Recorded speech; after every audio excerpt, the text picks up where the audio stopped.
అప్పగిస్తా ఉన్నాను వాక్య పరిచయం చేయటానికి. అక్క ప్రైస్లాడక సమయంలో చిన్న ప్రార్థన చేసుకున్నాం. ప్రేమగల తండ్రి, జీవముగల నాయన, పరిశుద్ధుడా ఉన్నాలు స్తోత్రాలు.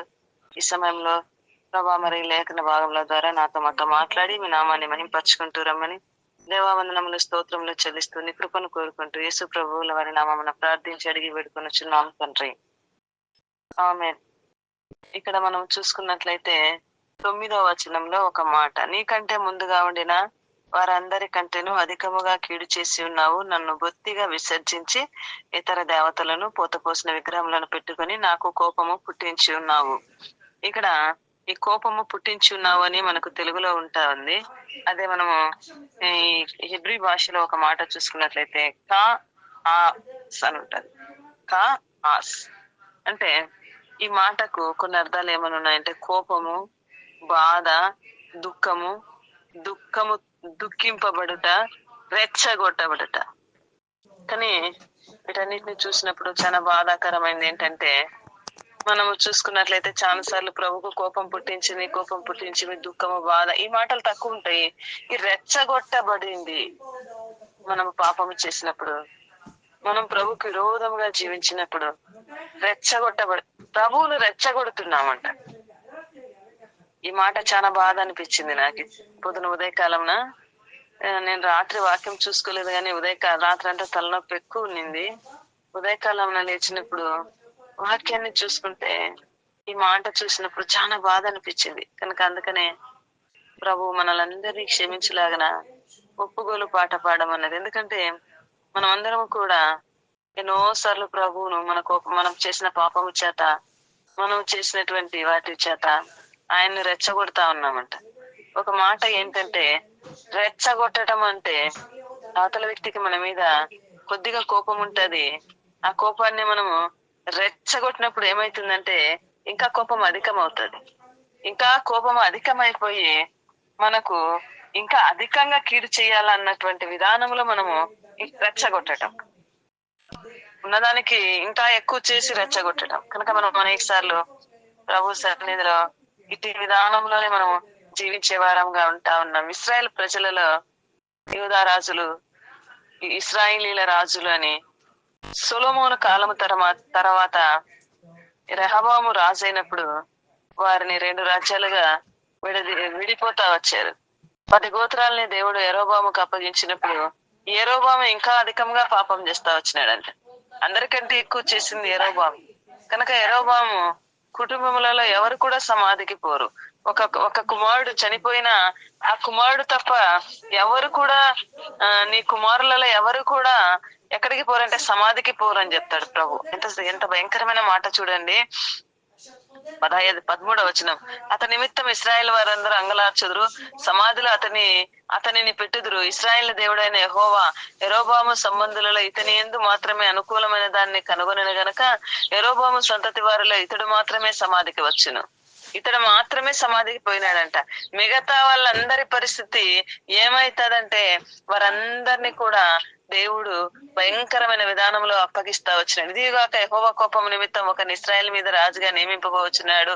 ఆ దినమునే అతడు యరొబాము సంతతి వారిని నిర్మూలము చేయును. కొద్ది కాలంలోనే ఆయన అతని నియమింపబోవును. ఇశ్రాయేల్ వారు దేవతా స్తంభంలో నిలిపి యెహోవాకు కోపం పుట్టించి ఉన్నారు గనక నీటి యందు రెల్లు అల్లాడినట్లుగా యెహోవా ఇశ్రాయేల్ వారిని మొత్తి ఒకడు వేరును పెళ్లగించినట్లు వారి పితరులకు తాను ఇచ్చిన ఈ మంచి దేశంలో నుండి వారిని పెళ్లగించి వారిని యూఫ్రటీసు నది అవతలకు చెదరగొట్టును. తానే పాపము చేసి ఇశ్రాయేలు వారి పాపం చేయటకు కారకుడైన యరొబాము పాపములను బట్టి ఆయన ఇశ్రాయేలు వారిని అప్పగింపబోచున్నాడు. ఇక్కడ ఒక విషయం ఏంటంటే తానే పాపం చేశాడు, ఇశ్రాయేలు వారు పాపం చేయటకు కూడా ఆయన కారణమైతా వచ్చినాడంట. కనుక యరొబామును కాకుండా యరొబాము కుటుంబములో అనేకులని దేవుడు ఏం చేస్తా వచ్చినాడంటే ఆయన అప్పగిస్తా వచ్చినాడు. అప్పగించినప్పుడు ఎవరు కూడా వారి సమాధికి పోలేదంట. వారందరూ కూడా ఎవరు కూడా అంటే సమాధి చేయటము ఒక ఘనమైన కార్యం. మనం చూస్తాం కదా, ఇశ్రాయేల్ ప్రజలందరూ యూదా రాజులకు సమాధి సపరేట్ ఉంటది, ప్రజలకు సమాధి సపరేట్ ఉంది. అక్కడక్కడ మనం చూసినప్పుడు రాజుల సమాధిలో కాకుండా ఇతనిని వేరొక చోట సమాధి చేసి ఉత్తర క్రియలు చేయలేదు అని కొంతమందిని గురించి మనం చదువుతా వస్తాం. ఉద్యాన గురించి గాని ఇట్లా మనము చదువుతా వస్తాం. ఎందుకంటే వారు చేసిన దానిని బట్టి వారి సమాధి అంత ఘనంగా జరగటం లేదు. వారి ప్రభువుకు విరోధంగా చేసిన దానిని బట్టి వారిని ప్రభు అప్పజెప్తా ఉన్నాడు. ప్రభు అప్పజెప్పి వారందరినీ కూడా సమాధికి లేకుండా చూడండి 11వ వచనం, పట్టణమందు యరొబాము సంబంధుల మరణమగు వారిని కుక్కలు తినను, బయట భూమిలో మరణమగు వారిని ఆకాశ పక్షులు తినను. యెహోవా మాట ఇచ్చినాడు. ఎంత భయంకరమైన మాట అండి. పట్టణంలో ఒకవేళ చనిపోతే కుక్కలు తింటాయంట. ఎంత భయంకరమైన పరిస్థితి. బయట భూమిలో ఎక్కడైనా చనిపోతే ఆకాశ పక్షులు తింటాయంట. సమాధి చేసేవారు కూడా లేకుండా యరొబాము మరణమైతాం. జైన్ కొన్ని యరొబాము కుటుంబీకులు మరణమవుతున్నారు. కారణం ఏంటంటే ప్రభువును తానే పాపం చేయకుండా ఇశ్రాయేల్ వారు కూడా పాపం చేయటకు కారణం అయితే అతడే అయితే వచ్చాడు గనక ప్రభువు ఆ యొక్క యరొబామును అంతటి పరిస్థితులకు అప్పజెప్తా వచ్చినాడు. ఎంత భయంకరమైన మరణం అండి. ఒక వ్యక్తి కార్య ఆరంభము కంటే కార్యాంతం మేలని మనం చూస్తాం. కార్య ఆరంభము కంటే కార్యాంతం మేలంటాం. అంటే ఆరంభించినప్పుడు కంటే కూడా అంతములో మనము నమ్మకముగా ఉంటే అదే మనకు ఆశీర్వాదం తీసుకుని వచ్చేది, అదే మనల్ని సరైన విధానంలో నడిపించేది. ఇక్కడ మనం చూసినట్లయితే కార్య ఆరంభం బాగానే ఉంటుంది, అంతం సరిగా లేకుండా అయిపోయింది. కనుకనే వారి మరణం అంత భయంకరంగా ఉంటా వచ్చింది. ఉదయకాలమున ప్రభు మనకు ఈ లేఖన భాగాల్ని మనం ముందుకు తీసుకొని వస్తున్నాడంటే దృష్టాంతరములుగా మనము అట్లా ఉండకుండా మన పరిస్థితులు ప్రభుకి ఇష్టం పుట్టించే విధానంగా మన క్రియలు ఉండాలని ప్రభు మనకి సెలవిస్తా ఉన్నాడు. మనం చూసుకున్నట్లయితే మనము మన జీవితము ప్రభుకి ఇష్టంగా ఉండాలనేదే కోరుకుంటున్నాడు. ఒకవేళ యరొబాము వల్లే మనం కోపం పుట్టించే వారమైతే, మనం పాపం చేస్తూ ఇతరులు పాపం చేయడానికి మనం కారణమైతూ జీవిస్తా వస్తే, ఆయన కోపాన్ని అధికం చేస్తే, ఆయనకు బాధ పుట్టిస్తే, ఆయనకు రోషం కలిగిస్తే నేను రోషం గల దేవుడను అన్నాడు. మనం ప్రభు పిల్లలము. అనేక సార్లు ప్రభుకి ఎప్పుడు రోషం పుడుతుందంట అంటే ఆయనను పూజించాల్సిన దానికి బదులుగా వేరొకరిని మనం పూజిస్తా వచ్చినప్పుడు. వేరొకరిని అంటే ఎవరిని? వేరొక విగ్రహములను. మనం అనుకోవచ్చు మన కుటుంబంలో విగ్రహాలు లేవని. మనం దీన్ని ఎక్కువగా ప్రేమిస్తే అదే విగ్రహం అంట. యాకోబు పత్రికలో ప్రభు ఒక మాట అంటాడు, చూడండి చదువుదాం. యాకోబు పత్రికలో ప్రభు ఒక మాట అంటాడు. మనం కొన్నింటిని ఎట్లా ఆశ పెడతామంట, ఎట్లా ఇష్టపడతామంట అంటే ప్రభు యొక్క ఆత్మ మస్తరపడేంతగా మనం ఇష్టపడతామంట. యాకోబు పత్రిక 4వ అధ్యాయము 5వ వచనం. ఆయన మన యందు నివసింపజేసిన ఆత్మ మస్తరపడినంతగా అపేక్షించును అని లేఖనము చెప్పుచున్నది. వ్యర్థమని అనుకొనుచున్నారా? మనము ఎట్లా ఏం చేస్తామంట అంటే ఆయన ఆత్మ మన యందు నివసింప చేసిన ఆత్మ మస్తరపడేంతగా ఆపేక్షిస్తామంట. వేటినైనా ఇతర సంబంధమైన వాటిని, ప్రభుకి ఇష్టం లేని వాటిని. కనుక దేన్నైనా గాని మనము ప్రభు కంటే ఎక్కువగా ప్రేమించొద్దని దేవుడే చెప్తా ఉన్నాడు. అనేక సార్లు మనం అట్లా ప్రేమించి నష్టపోతా ఉన్నాం. జీవితంలో ఎంతో నష్టపోతా ఉన్నాం. మనం అనుకోవచ్చు ఒకదాన్ని ఈ దినాల్లో మనం ఎక్కువగా ప్రేమించేది మన పిల్లల కంటే కూడా ఎక్కువగా మన చేతిలో ఉండే సెల్ ఫోన్ నే ప్రేమిస్తున్నాం. అనుక్షణం మనం దాన్ని చూస్తున్నాం. ఒక వ్యక్తి సెల్ ఫోన్ ప్రేమించినంతగా బైబిల్ని ప్రేమిస్తే పరలోక రాజ్యం ఎప్పుడో చేరిపోతాడంట. పరలోక రాజ్యము ఎప్పుడో, ఇంత సమయం మన భూమి మీద ఉండాల్సిన అవసరం లేదు. సిద్ధపాటు అంటే తనకు కావాల్సినంత విధానంలో ప్రభు సిద్ధపడతాడు. ఈ దినాల్లో మనం ఎట్లా ఉంటా ఉన్నామండి? గలతీ పత్రికలో పౌలు అంటాడు ఏమంటాడంటే, గలతీ పత్రిక 3వ అధ్యాయం, ఓ అవివేకులైన గలతీయులారా, మిమ్మును ఎవడు భ్రమ పెట్టెను? సిలువ వేయబడిన వాడనైతే యేసుక్రీస్తు మీ కన్నుల ఎదుట ప్రదర్శింపబడిన కదా. అంటే వీళ్ళు ఏం చేసినారంటే వీళ్ళు తప్పిపోతా వచ్చినారంట. దేవుని ఆత్మను పొందినటువంటి వీరు ఏం చేస్తా వచ్చినారంటే అవివేకులైపోతా వచ్చినారంట. ఇది మాత్రమే మీ వల్ల తెలుసుకొని కోరుచున్నాను. ధర్మశాస్త్ర సంబంధమైన క్రియల వలన ఆత్మను పొందితిరా, లేక విశ్వాసముతో వినుట వలన పొందితిరా? మీరింత అవివేకులైతే ఆత్మానుసారముగా ఆరంభించి ఇప్పుడు శరీరానుసారముగా పరిపూర్ణులగుదురా. వాళ్ళు అనుకున్నారు ధర్మశాస్త్రం ప్రకారం కాక విశ్వాసం వలన ఆత్మను పొందినారు.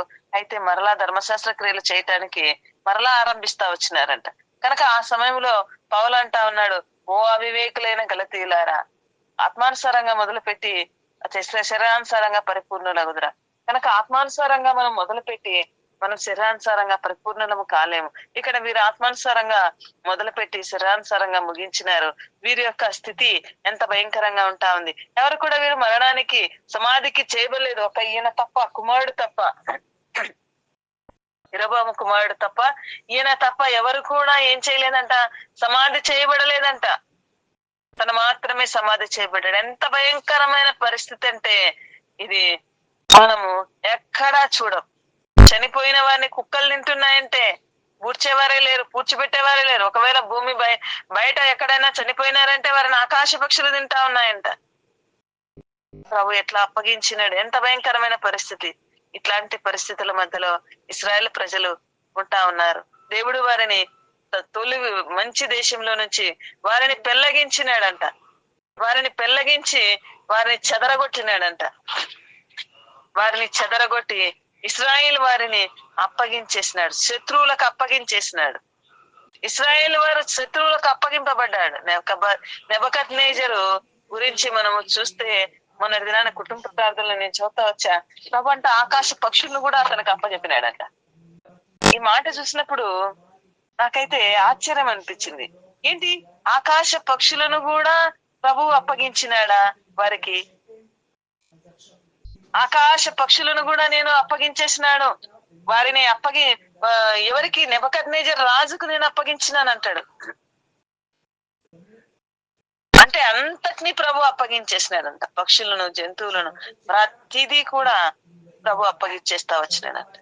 నిజంగా మన జీవితంలో మనం చూసుకున్నట్లయితే ప్రభు మనల్ని అప్పగింపక మునిపి ప్రభు ఎద్దకు వచ్చి, ప్రభు మమ్మల్ని క్షమించు, ప్రభు మమ్మల్ని జ్ఞాపకం చేసుకో, అట్టి స్థితి మాలో నుంచి, మన కుటుంబంలో నుంచి విడిపించు. కొన్నిసార్లు మన పరిస్థితులు ఎంతో ప్రతికూలముగా ఉంటాయి. కొన్నిసార్లు మన పరిస్థితులు ఎంతో ప్రతికూలముగా ఉంటాయి. అయితే ఇలాంటి పరిస్థితుల మధ్యలో మనము ప్రభు దగ్గరకు వచ్చి మనం ఆయన నామమును, ఆయన పేరు పెట్టబడిన ప్రజలమైనటువంటి మనల్ని మనం తగ్గించుకొని ప్రభు పాదములు పట్టుకొని ఒప్పుకొని దేవా అన్నప్పుడు ప్రభు మనల్ని తిరిగి సమకూర్చే దేవుడుగా ఉన్నాడు, తిరిగి మనల్ని కట్టే దేవుడుగా ఉన్నాడు. చూడండి, ఈ రాజు ఇలాగైతే ఇంకొక రాజు ఉన్నాడు, ఇంకొక రాజు. ఆ రాజు తిరిగి ఇశ్రాయేల్ ప్రజల విషయమే పట్టింపు కలిగిన వాడుగా ఉంటా ఉన్నాడు, తిరిగి సమకూర్చే విషయంలో. 2వ దినవృత్తాంతముల గ్రంథం 2వ దినవృత్తాంతంలో 29వ అధ్యాయము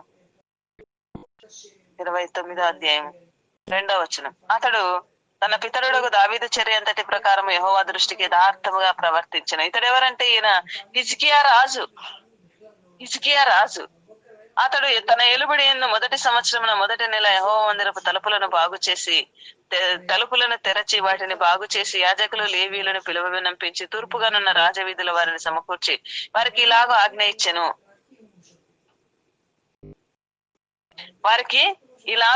ఇచ్చెను. ఏమని ఆజ్ఞ ఇస్తా ఉంటా ఉన్నాడు? లేవీయులారా, నా మాట ఆలకించుడే. ఇప్పుడు మిమ్మల్ని మీరు ప్రతిష్ఠించుకొని మీ పితరుల దేవుడైన యెహోవా మందిరమును ప్రతిష్ఠించి పరిశుద్ధ స్థలంలోని నిషిద్ధ వస్తువులన్నింటినీ బయటికి తీసుకుని పోవుడి. పరిశుద్ధ స్థలములో నుంచి నిషిద్ధమైన వస్తువులన్నింటినీ బయటికి తీసుకుని పోడు. మన పితరులు ద్రోహులై మన దేవుడైన యెహోవా దృష్టికి చెడు నడతలు నడిచి ఆయన విసర్జించి ఆయన నివాసమునకు పెడముఖం పెట్టుకొని దానిని అలక్ష్యము చేసిరి. ఆయన నివాసానికి చెడు నడత నడిచినారంట, ఆయన దృష్టికి విసర్జించినారంట ఆయనను. ఆయన నివాసానికి పెడముఖం పెట్టుకున్నారంటే ఆయన మందిరానికి వెళ్ళేది వాళ్ళు మానుకున్నారు. యెరూషలేమునకు యాత్ర చేయవలసిన దినములు అంటే వారు వెళ్ళవలసిన దినములలో ప్రభువుకు బలులు అర్పించవలసిన వాటినన్నింటిని పక్కన పెట్టేసి పెడముఖం పెట్టుకున్నారంట, అలక్ష్యం చేసినారంట. వీరు 4 విధాలుగా ప్రభు సన్నిధికి పాపం చేస్తా వచ్చినారు.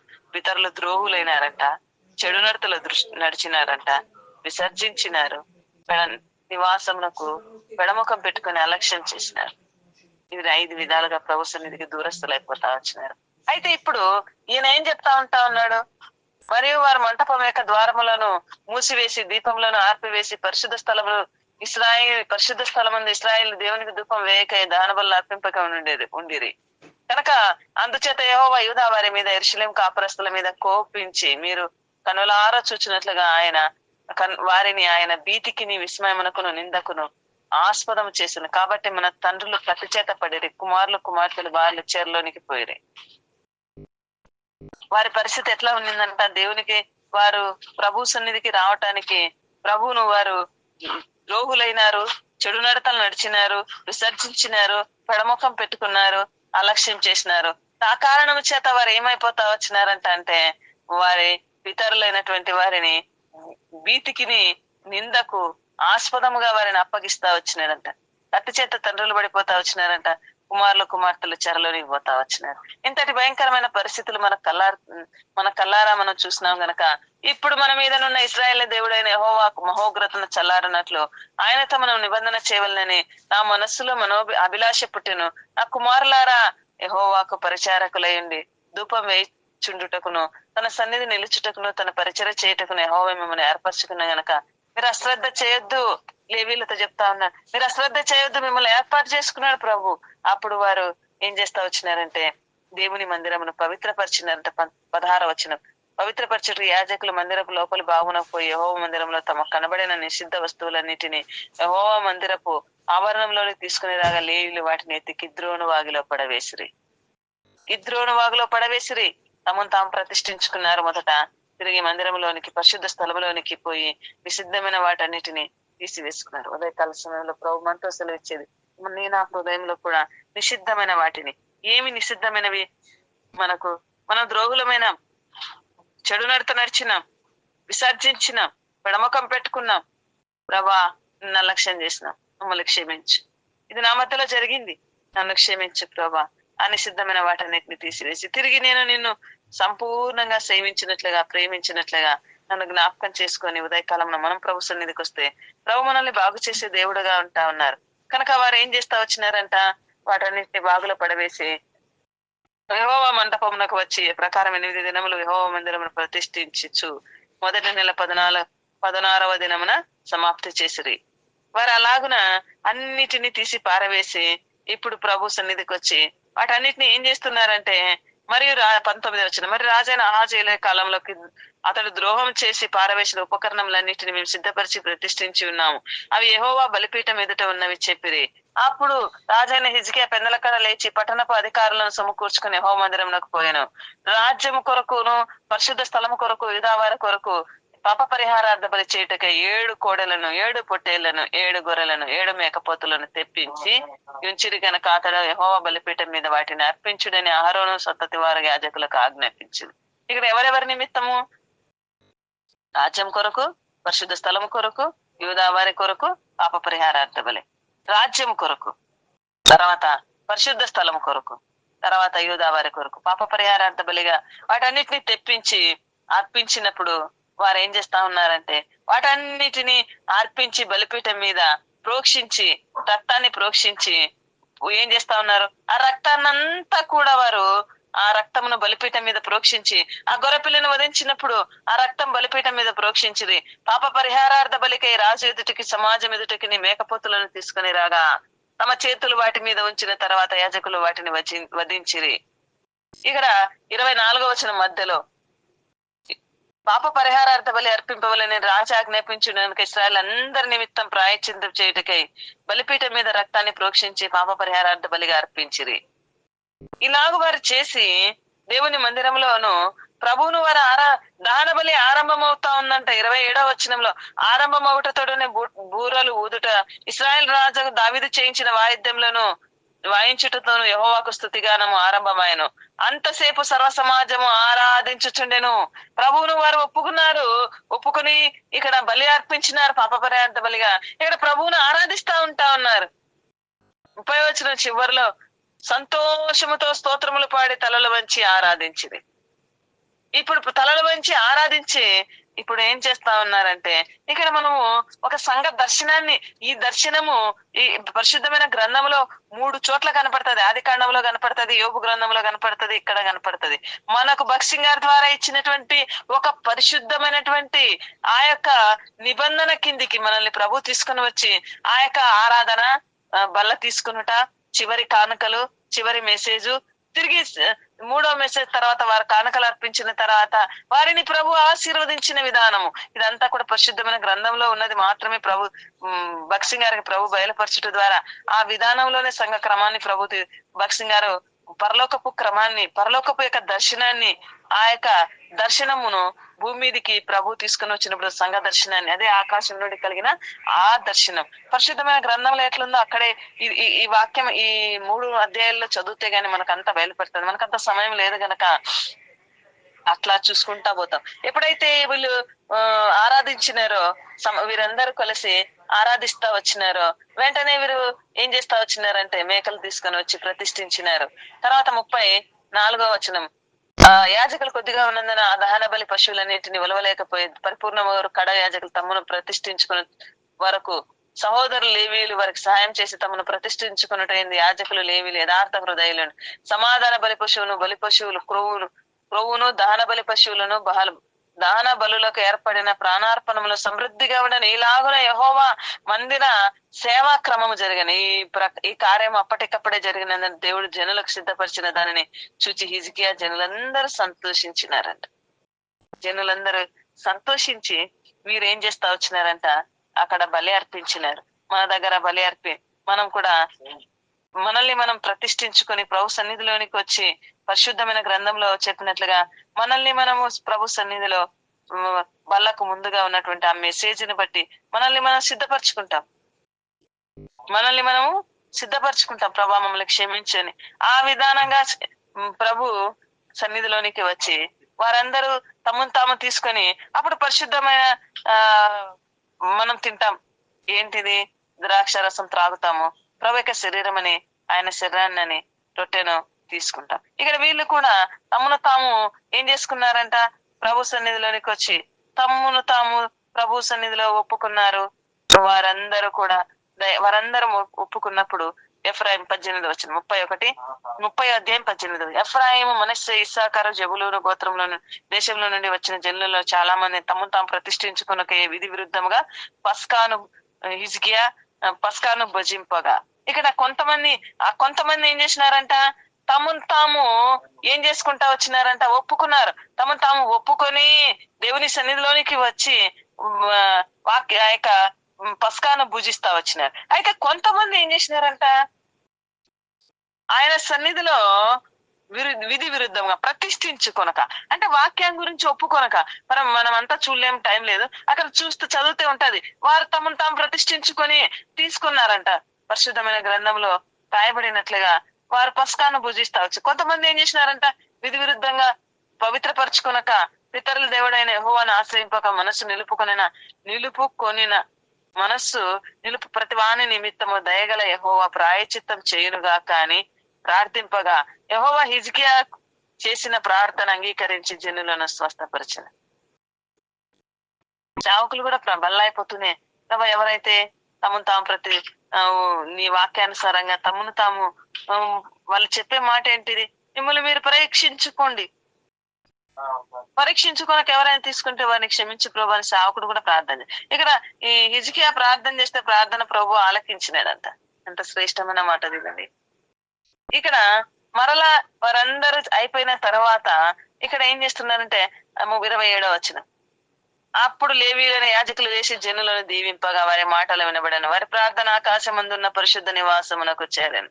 వీరు పస్కా పశువును పండగను అంతా చేసిన తర్వాత వారు ఏం చేస్తున్నారు? వారు ప్రార్థన చేసి దేవుని దీవిస్తున్నారు. మనకు కూడా చివరిలో ఆశీర్వాదము ఉంటది. ఆ ఆశీర్వాదము ఆ పరలోకానికి చేరేదిగా ఉంటాం. నిజంగా చివరిలో మనం చాలా సార్లు ఏం చేస్తామంటే మందిరంలో చివరి వరకు ఉండం. చివరి ఆశీర్వాదము ఏమో మనం అనుకుంటాం ఏదో సామాన్యమైన ఆశీర్వాదం లేదు, ఏదో సేవకుడు పలుకుతున్నాడులే అనుకుంటాం. కానీ అది ఎట్లాంటి ఆశీర్వాదం అంటే అప్పటికప్పుడు పరిశుద్ధమైన గ్రంథంలో ఆరాధన చేసినారు. వాక్యాన్ని తీసుకొని ప్రభువును ఆరాధించినారు. తర్వాత వాక్యానుసారంగా ఒప్పుకున్నారు. పరిశుద్ధమైన గ్రంథంలో వ్రాయబడిన రీతిగా పరిశుద్ధ స్థలములో కూర్చుండి వారు ఇంకా బయటికి ఎక్కడ వెళ్ళిండారు. ఆయన శరీరం ఎద్దకు వచ్చి ఒప్పుకున్నారు. ఆయన రక్తాన్ని ప్రోక్షించుకున్నారు. ప్రభు సన్నిధిలో కానుకలు ఇచ్చారు. ప్రభు వారికి చేసిన దాన్నంతటిని బట్టి వారిని ప్రార్థన చేసి వారిని సేవకుడు దీవించినప్పుడు అది శ్రేష్టమైన ఆశీర్వాదం అండి. అది శ్రేష్టమైన ఆశీర్వాదం. మనం అనేక సార్లు ఈ ఆశీర్వాదాన్ని కోల్పోతున్నాం. వారమంతా మనం ఎక్కడన్నా ఉండొచ్చు, ఎట్లన్నా ఉండొచ్చు. కానీ ప్రభు సన్నిధికి వెళ్ళి ఆ వాక్యానుసారంగా వాక్యం మన యొద్దకు వస్తున్నప్పుడు అవును కరెక్ట్ లేదు, పరిశుద్ధాత్మ దేవుడు ఉదయకాలమున మనం చూస్తాం. మనకు ఉదయకాలంలో మేము ఆరాధన వర్తమానంలో ఒక మాట చూస్తా వచ్చాం. ఆయన మనకి ఇచ్చినటువంటి ఆత్మ ఏంటంట, ఉచ్చరింప శక్యం కాని మూలుగులతో ఆత్మ తానే మన పక్షంగా మొరపెడతాదంట. ఆత్మ తానే మన పక్షంగా మొరపెడతాదంట. ఆత్మదేవుడు మొర పెడతాడు నీలో ఉండి. నీలో ఉండి ఆత్మదేవుడు మొరపెట్టినప్పుడు నీకు తెలియదు ఎలాగ మొరపెట్టాలో, ఎలాగ ప్రార్థన చేస్తే ప్రభువు కోపం చల్లారుతుందో నీకు తెలియదు, నాకు తెలియదు, మనము తెలియని. అయితే ఆత్మ తానే మన పక్షంగా మొరపెడతాడంట, ఉచ్చరింపశక్యం కాని ములుగుల చేత. కనుక ఆ ఆత్మదేవుడు మొరపెట్టినప్పుడు పరిశుద్ధమైన స్థలములో నీవు కూర్చుండి దేవుని ఆవరణంలో ఉండి చివరి ఆశీర్వాదం పొందితే ఎంత దీవెనండి. చూడండి, వారు లేవీయులు యాజకులు లేచి జనులను దీవింపగా వారి మాటలు వినబడిన వారి ప్రార్థన ఆకాశమునున్న పరిశుద్ధ నివాసము చేరనంట. ఎంత శ్రేష్టమైనటువంటి మాట. వారు జనులను దీవించినప్పుడు అది దీవెనగా వారికి ఉంటా ఉంది. ఇలాగూ చేసినటువంటి హిజ్కియా, ఇలాగూ సిద్ధపడినటువంటి హిజ్కియా జీవితంలో కూడా ఏమైందంటే మరణకరమైనటువంటి రోగం వచ్చింది. మరణకరమైనటువంటి రోగం వచ్చినప్పుడు హిజ్కియా ఇప్పుడు ప్రార్థన చేస్తా ఉన్నాడు. చూడండి, హిజ్కియా ప్రార్థన ఎంత చక్కగా ఉంటదంటే, హిజ్కియా మొరపెడతాడు ప్రభు సన్నిధిలోనికి వచ్చి, ప్రభా నేనెట్లు నీ సన్నిధిలో యథార్థముగా నేను జీవించి తినో. చూడండి, యెషయా గ్రంథం అక్కడ ఉంటది. యెషయా గ్రంథం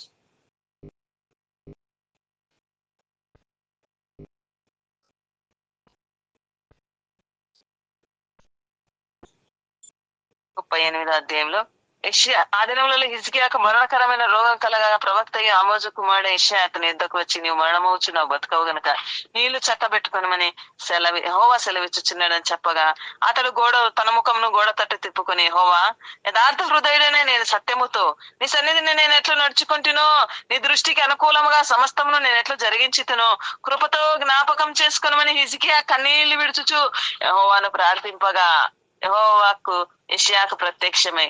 చూడండి, తన జీవితంలో తనకు మరణకరమైన రోగం వచ్చింది. ఆయన ప్రవక్త వచ్చి నీవు మరణమగుచున్నావు, నీళ్లు చక్కబెట్టుకొని ప్రభు చెప్తున్నాడని చెప్పినప్పుడు హిజ్కియా శ్రేష్టమైన ప్రార్థన చేశాడండి. మనం చేయలేము ఈ ప్రార్థన, మనకు రాదు ఈ ప్రార్థన. నాకు రాదు, మరి మీకు రావచ్చునేమో, కానీ నాకైతే రాదు. ప్రభా తను మొరపెడతా ఉన్నాడు యథార్థ హృదయుడనై. ఎందుకు? 29వ అధ్యాయంలో తాను చేసినది 29:30 అక్కడ చేసిన దాన్ని బట్టి, ఈ సన్నిధిలో నేను ఎట్లు నడుచుకుంటునో, నీ దృష్టికి నేను అనుకూలముగా సమస్తమును నేను ఎట్లు జరిగించి తినో కృపతో జ్ఞాపకం చేసుకో. పరిశుద్ధమైన గ్రంథంలో ఇట్లా మొరపెట్టిన వాళ్ళు ఎవరైనా ఉన్నారా అంటే నాకు తెలిసి నేను యథార్థ హృదయుడనై నేను ఎట్లా జీవించుతునో, ఎట్లా నడుచుకుంటునో సమస్తమును నేను ఎట్లా జరిగించుతునో. దావీదు కూడా ఈ ప్రార్థన చేయలేదండి. దావీదు మహారాజు కూడా జనులందరూ తన రాళ్ళు రువి చంపాలనుకున్న సమయంలో ప్రభు సన్నిధికి వచ్చి మనసు నిలుపుకుని ప్రార్థన ప్రభువుని అడుగుతా వచ్చాడు, గాని ఈ మాట చెప్పలేదు. నేనెట్లు నీ దృష్టికి నేను అనుకూలముగా సమస్తమును నేనెట్లు జరిగించుతునో జ్ఞాపకం చేసుకో. తాను చేసిన దానిని బట్టి ప్రభు సన్నిధిలో మొరపెడతా ఉన్నాడు. అదే ఎవరు కూడా విధానంలో ప్రార్థన చేయలేదు. యరొబాము చేయటానికి లేనే లేదు. ఎందుకు? యరొబాము ఎక్కడా కూడా ఒప్పుకున్నట్లు, పశ్చాత్తాపడినట్లు లేదు, తిరిగి సమకూర్చబడినట్లు లేదు. కోపం రేపుతూనే వచ్చినాడు, ప్రభువుని రెచ్చగొడుతూనే వచ్చినాడు. కనుక చూసినంత వరకు చూసి ప్రభు అన్నాడు, ఊర్లో అక్కడ చనిపోయిన వాళ్ళనేమో కుక్కలు తింటాయి, భూమి బయట చనిపోయిన వారిని ఆకాశ పక్షులు తింటాయి. ఎంత భయంకరమైన పరిస్థితి. అయితే అదే విధానంలో ప్రభు ఇంటిని ప్రేమించి, ప్రభు పరిచర్ని ప్రేమించి, ప్రభు ఇంటికి చేస్తూ వచ్చిన మేలులను బట్టి, ప్రభు పరిచర్ని ప్రేమించిన విధానాన్ని బట్టి నేనెట్లు నిజంగా నువ్వు చెప్పగలవు. చిన్న సాక్ష్యం చెప్తానండి. మా మధ్యలో మా ప్రేయర్ టీమ్ లో ఒక అక్క ఉంటారు. అక్క వచ్చేసి నిజంగా తాను ప్రభు ఇంటిని ఎంతగా ప్రేమించేదంటే, ఎక్కడైతే చిన్న చిన్న సంఘాలు ఉన్నాయో వాటన్నింటినీ కూడా నిన్నటి దినాన వాళ్ళ కూతురు ఫోన్ చేసింది. అక్క మరి చిన్న సంఘం ఎక్కడన్నా ఉంటే, ఎక్కడైనా సంఘాలు చిన్నవి ఉంటే చెప్పు, ఎవరికైనా ఫ్రిడ్జ్ ఉంది పంపిద్దాము అని చెప్పింది. ఎవరికైనా చిన్న సంఘం ఉంటే చెప్పు అక్క పంపిద్దాం. అంటే చిన్న సంఘం ఎక్కడుంటే అక్కడికి తాను ఆ పరిచర్యన నిజంగా నేను మా మధ్యలో కూడా మేము ముందు ఉన్నటువంటి సంఘములో ఎంతగానో పరిచర్యకు సహాయపడతా వచ్చింది. ఎట్లా ప్రార్థనలు జరిగేవంటే 3 దినాలు ఉపవాసంతో 3 దినాలు మేము కంటిన్యూగా ప్రేయర్ చేసేవాళ్ళం. అది ఎట్లా ఉండేదంటే వీళ్ళు కదా ఒప్పుకుంటూ వాళ్ళు ఎట్లా ప్రార్థన చేస్తా వచ్చినారు, ఇంతవరకు చూస్తా వచ్చినాము. మా మధ్యలో కూడా అట్లా ప్రార్థనలు జరిగేవి. ఉదయం రోజుకు 5 సార్లు 6 సార్లు వాక్యం చెప్పించుకునే వాళ్ళం. తెల్లవారుజామున ఒకసారి అయితే 9కి, 2 గంటలకు, 6 గంటలకు, మళ్ళీ 9కి వాక్యం చెప్పించుకునే వాళ్ళం.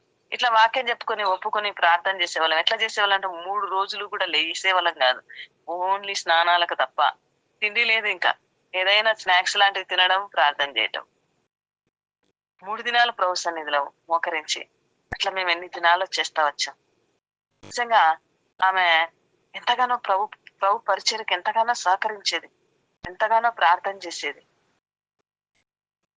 మొన్నటి దినాన ఒక సేవకుడు చెప్తా ఉన్నాడు ఆమె గురించి.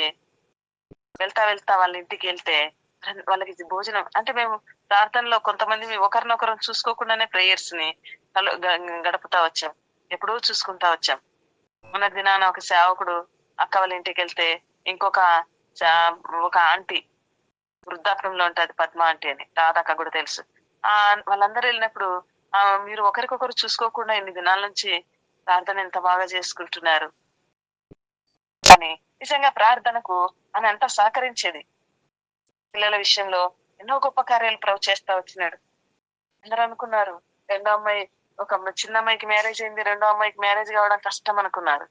కానీ నేను అక్క కలిసి ఎన్నో సార్లు ఉపవాస ప్రార్థన 40 రోజులు చేసేవాళ్ళం. కానీ ప్రభు ఎట్లా చేశాడంటే అమ్మాయి వివాహము ఎంత ఘనంగా చేశాడంటే మొన్నటి దినాన ఒక అమ్మ అంటుంది, అక్క పెళ్లి అయిన వెంటనే ప్రభు సంతానం ఇచ్చాడు చూడు. ఎంతో మంది సంతానం లేకున్నారు, అమ్మాయికి పెళ్లి అయింది వెంటనే ఆ పాప సాక్ష్యం చెప్తా ఉంది, ఆంటీ ప్రభు ఇచ్చేది ఒక్కసారి ఆలస్యమైంది గాని ఇవ్వటం ఆరంభించిన తర్వాత ఇదిగో తీసుకో ఇదిగో తీసుకో అని ప్రభు ఇస్తున్నాడు ఆంటీ. నేను అడగలేదు నాకు పిల్లలు కావాలని, ప్రభు ఇచ్చాడు ఆంటీ కుమారుని. చక్కగా ఉన్నాడు కుమారుడు. అంటే ఏమి కొదవలేకుండా ఆమె ప్రార్థనను బట్టి స్త్రీలలో నీవు ఆశీర్వదింపబడిన దానవు అని చెప్తా వచ్చింది. దేవుడు ఆమె విషయంలో చెప్తా వచ్చాడు. ఎన్నో విషయాలు, ఎన్నో కార్యాలు చూస్తా వచ్చాం. అనారోగ్యం వాటన్నింటిలో ప్రభు ఆమెకు గొప్ప విజయం ఇస్తా వచ్చాడు. కారణం ఏంటంటే ప్రార్థన. ఏ సమయంలో అయినా సరే ప్రార్థన చేద్దామంటే ఓకే అంటది. నేను అక్క కలిసి తెల్లవారుజామున 3 గంటలకు రోజు చేసేవాళ్ళం ప్రేయర్. ఈ మధ్య కొంచెం హెల్త్ బాగోలేక చేసేది మానుకున్నాం ఒక 15 డేస్ నుంచి. కానీ ఎప్పుడు ప్రతిదినం తెల్లవారుజాము లేసి ప్రార్థన మొరపెట్టే వాళ్ళు అనేకుల నిమిత్తం, మా నిమిత్తం అని కాదు గాని ఒక వాక్యముతో ప్రభు సన్నిధిలో ఒక్కొక్కసారి ఒక అధ్యాయం తీసుకుని ప్రభు సన్నిధిలో ప్రభును స్తుతించ వచ్చేవాళ్ళం. నిజంగా మనం ఎంతో మంది ఉన్నాం ఇక్కడ, ఎంతైనా ప్రార్థన చేయొచ్చు. మా మధ్యలో కొంతమంది ఉన్నప్పుడే మేము 3 దినాలు ఉపవాస ప్రార్థనలు చేసేవాళ్ళం. 24 గంటలు చేసేవాళ్ళం. 24 గంటలు లేసేవాళ్ళం కాదు, 24 గంటలు మొరపెట్టేవాళ్ళం ప్రభు సన్నిధిలో. ఒప్పుకోవటం అది ఎట్లా ఉంటదంటే ఒక వాక్యం అయిపోయి కొద్ది ఒప్పుకుంటా ఉంటే హృదయములో ఉత్సాహం పుడతా ఉంటది. ఆ వాక్యంతో ఒప్పుకోవడం, ప్రార్థన చేయడం అంటే రోజు మారే కొద్ది బలం పెరుగుతుంది లోపల. తెలుసా, హృదయంలో అది ఆనందించితేనే అర్థమవుతుంది కానీ చెబితే అర్థం కాదు.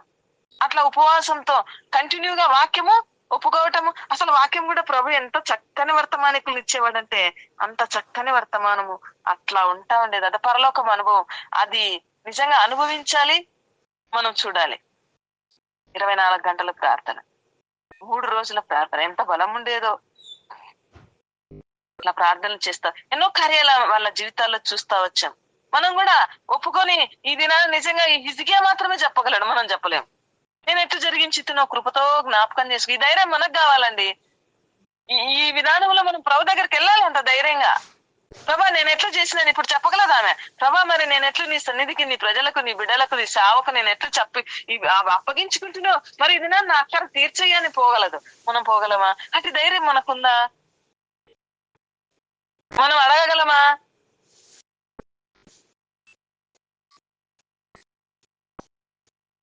ఈ ధైర్యంతో మనం కూడా ప్రార్థన చేయాలన్నదే ప్రభు యొక్క కోరిక. హిజ్కియాలాగా మనం అందరం కూడా ఒప్పుకొని హిజ్కియా లాంటి ప్రార్థనా జీవితం కలిగి ఉండాలన్నదే ఇది ఛాలెంజ్ తో కూడిన ప్రార్థన. ప్రభు దగ్గర నిలబడి, ప్రభా నేను ఎట్లా నడుచుకున్నానో నువ్వు చూసుకున్నావయ్యా, నన్ను జ్ఞాపకం చేసుకోయ్యా అని చెప్పడం. మనం ఎప్పుడు ప్రభా నన్ను క్షమించు, నన్ను క్షమించు, కృపతో జ్ఞాపకం చేసుకుంటాం. కానీ ఈయన అంటున్నాడు కృపతో జ్ఞాపకం చేసుకో, కానీ నీ దృష్టికి నేను ఎట్లా అనుకూలంగా ప్రవర్తించినా నాకు రోగం వచ్చింది, ఇప్పుడు మరణకరమైన రోగం వచ్చింది, నేను చనిపోతున్నా, నా ఇల్లు చక్కబెట్టుకోవాలని చెప్తున్నాడు, మరి నీ సన్నిధికి వచ్చినాను, నన్ను జ్ఞాపకం చేసుకో. కన్నీళ్ళు విడిచి ప్రార్థన చేస్తే ఎట్లా జవాబు వచ్చింది చూడండి. నువ్వు తిరిగి హిజ్కియా యొద్దకు పోయి అతనితో ఇట్లను నిపితాడని దావీదునకు దేవుడైన యెహోవా నీకు సెలవిచ్చిన దేవనగా నీవు కన్నీళ్లు విడిచిట్టు చూచి తిని నీ ప్రార్థన నేను అంగీకరించినాను. ఇంకా 15 సంవత్సరంలో నీ ఆయుస్సు నీకు ఇచ్చేదను. ఈ పట్టణమును నేను కాపాడుచు నిన్నును ఈ పట్టణమును అసుర చేతిలో పడకుండా విడిపించేదను. ఎంత చక్కని వర్తమానం ఆడ చెప్తున్నాడు, ఇది జరుగుతుందంతే. ఆలస్యమైందా? ఆయన ఎక్కడికి పోయినాడంట? ఆయన బయటికి పోయినాడంట, అంతే. బయటికి పోతేనే ఈయన ముఖం తిప్పుకొని ప్రార్థన చేస్తా ఉన్నాడంట. ప్రార్థన చేస్తుంటే మళ్ళా పో అని చెప్తున్నాడు ప్రభు. ఇది ఎక్కువ ఆలస్యం లేదు. ఆయన ఇంటి వరకు కూడా పోయినాడో లేదో. ప్రార్థనలకి జవాబు మనకు చాలా సార్లు ఎంతో ఆలస్యంగా వస్తాయి. పరలోకంలో అంట దూతలంట ప్రభు అంటారా, మనం ప్రార్థన చేసినప్పుడు అంట మంది కూడా పరలోకంలో క్రెడిట్ ఉంటదంట. మనం కదా బ్యాంకులో బ్యాలెన్స్ పెట్టుకున్నట్లు ప్రభు కూడా పరలోకంలో ఒక బ్యాలెన్స్ పెట్టుకుని అప్పుడు అంటారంట దూతలు, నేను పోతా. మన బ్యాలెన్స్ ప్రార్థన మంది మొదలు పెట్టంగానే మన బ్యాలెన్స్ చూస్తారంట దూతలు. ప్రభా నేను పోతా ప్రభు అంటారంట. ఎక్కువ ఉన్న వాళ్ళకి. తక్కువ ఉన్న వాళ్ళకు మరి మనం ఏ కార్యములు చేయకుండా మనం అట్లే ఉన్నటువంటి పరిస్థితులలో ఉన్నప్పుడు మన విషయమే ఎవరు ముందు ఊరనమాట, రారు దూతలు. అందుకే మన ప్రార్థనకు ఆలస్యం అవుతుంది. కొంతమంది ప్రార్థనలు చేస్తుండగానే మొరపెడుతుండగానే విద్యుత్ జవాబులు ఎంతమందిని నేను చూస్తుంటా. మీరు గాని సమయం ఇస్తే ఒక అక్కని మన మధ్యలో సాక్ష్యం చెప్పడానికి తీసుకొస్తాను. ఆమె ఎంత జీతం వస్తుందో అంత జీతం పనిచేసింది. ఆ ప్రతి ప్రార్థన ఆ మొదలు పెడుతుండగానే వచ్చేస్తుంటాయి. నాకు అనిపిస్తుంది ఆమె భర్త చెప్తున్నాడు మొన్న రిటైర్మెంట్ అయితే, ఒకవేళ మీరు అనుమతిస్తే చెప్పిన సాక్ష్యం చెప్పాలక్క మీరంటే చెప్తానమ్మా అనింది. ఆమె 1,70,000 జీతం అయితే పిల్లలకు కుటుంబానికి సిద్ధపరిచింది ఏం లేదు. అంత దేవుని సేవకు దేవుని పరిచర్యలకు ఇచ్చేసింది అనమాట. పిల్లల్ని హాస్టల్లో వార్డెను పిల్లలందరినీ ప్రభు వైపు తిప్పేసింది, ఎంతో మందిని. ఆమె పరిచర్య ఎంత ఘనంగా ఉన్నింది. కనుక ఆమె ప్రార్థన మొదలు పెట్టంగానే ప్రార్థనకు జవాబు వచ్చేస్తుంది. ఒకవేళ మీరు సమయం ఇచ్చి చెప్పమంటే చెప్తుంది సాక్ష్యము.